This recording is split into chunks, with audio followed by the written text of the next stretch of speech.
Vamos agora à entrevista do dia com Maria Lídia Flandoni.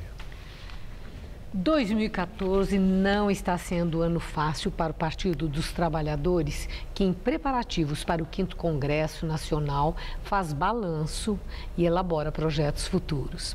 Hoje eu entrevisto Emídio de Souza, petista histórico, com extensa e densa trajetória política no Legislativo e Executivo.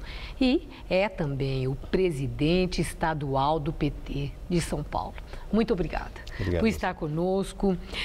No lançamento dessa segunda fase, que está preparativa do 5º Congresso, que vai ser no ano que vem, o presidente Lula falou algumas coisas assim que chamaram muita atenção.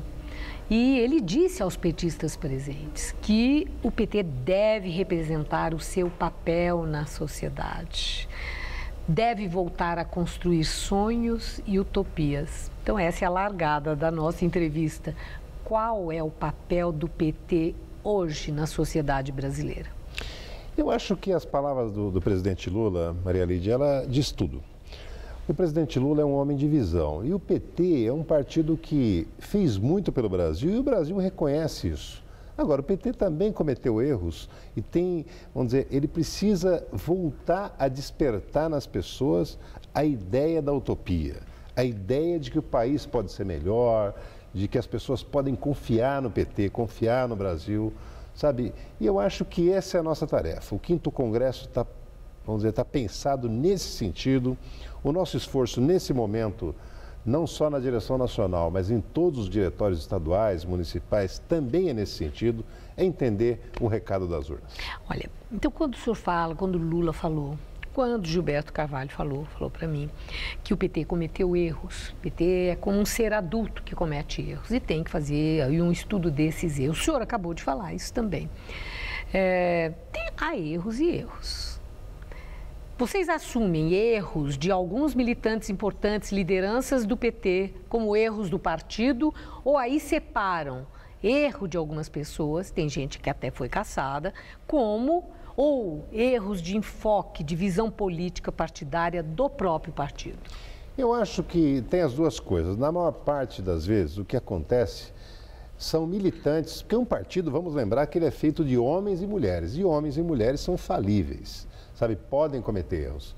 E o PT, vamos dizer, ao longo desse período, ele pode ter cometido erros de estratégias em algum momento, mas o fato é que é o partido que promoveu a maior revolução social no Brasil. No investimento na educação, no emprego, todo mundo sabe disso. E a imensa maioria dos brasileiros confirmam e acreditam nisso. Agora, teve erros individuais, teve pessoas que cometeram deslizes no exercício das suas funções. Qual a diferença? A diferença é que em outros momentos no país isso não vinha à tona.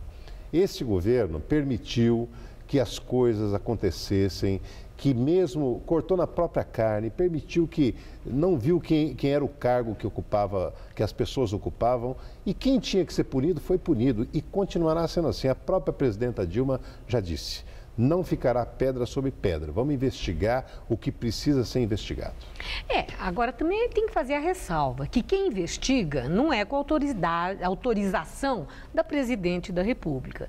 As instituições são independentes, nós vivemos aquela democracia pela qual todos lutamos que fosse resgatada.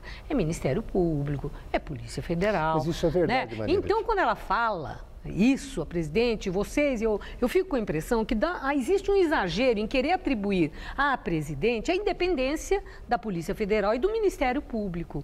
Isso não. Não, isso não. O que acontece é que o presidente da República, em outras épocas, atuou no sentido de impedir investigações, não deixar CPIs acontecerem, não deixar a Polícia Federal isso também continua mais ou menos, as coisas. Né? Sim, mas hoje você tem uma Polícia Federal que age naturalmente. Nunca se soube de um momento que o Ministério da Justiça tenha impedido, sob a orientação da Dilma, qualquer investigação em curso no país.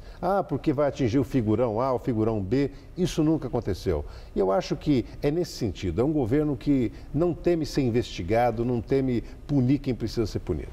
Agora, Emídio de Souza, é verdade que Lula está articulando a formação de um gabinete para administrar o que estão chamando de crise do PT?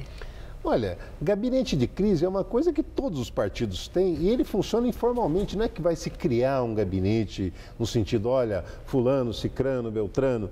É no sentido de que toda vez que um país e um partido atravessa momentos de crise, é preciso que as cabeças pensantes desse partido, sabe, os dirigentes, os parlamentares principais, os ministros, se juntem para falar como é que nós vamos enfrentar isso. O PT precisa, mesmo porque não é a primeira vez que isso acontece no mundo. Maria Lídia, você sabe que grandes partidos no mundo passaram por processos como o PT está passando.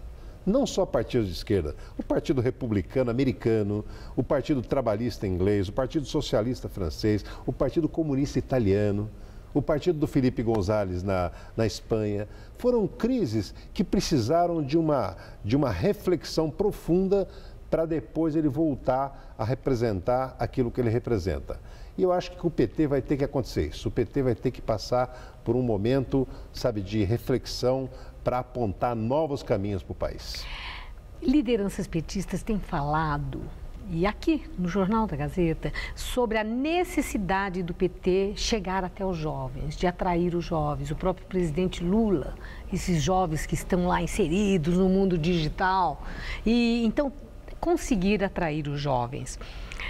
O PT está vocês estão vendo a necessidade de rejuvenescimento do PT? Assim, rejuvenescimento de marca, inclusive, com uma linguagem mais moderna, mais atual, que permita que o PT novamente possa empunhar a bandeira da ética, como fez lá atrás, quando não existiam denúncias de corrupção, de nada disso?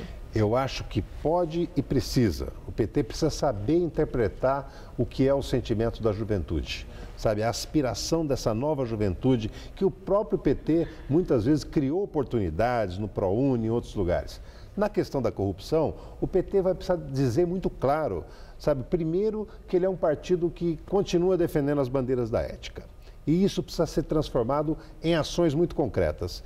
E nós vamos querer ver os outros partidos fazerem a mesma coisa, nós vamos cobrar. Porque não é possível. Do nosso lado, tudo se cobra. Em São Paulo, tem um escândalo dos trens e do metrô, sabe? E um dos atores responsáveis por isso é nomeado para o Tribunal de Contas do Estado.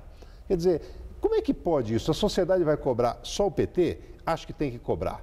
Mas todos os partidos têm que ter compromisso com a ética, tem que ter transparência, não pode permitir que filiados seus ajam de maneira inadequada. Olha, eu sei cortar na própria carne, eu sei. Sabe, aqui em São Paulo, meu primeiro ano, nós tivemos que expulsar deputado, expulsar vereador, impedir candidatura, mas isso é a demonstração que a sociedade quer. Sabe, exigir. Na hora que aconteça alguma coisa errada, haja. Não passe a mão, não empurre para debaixo do tapete. Muito obrigada por sua entrevista. Obrigado. E muito boa sorte. Obrigado. Uma boa noite. Boa noite. Estela.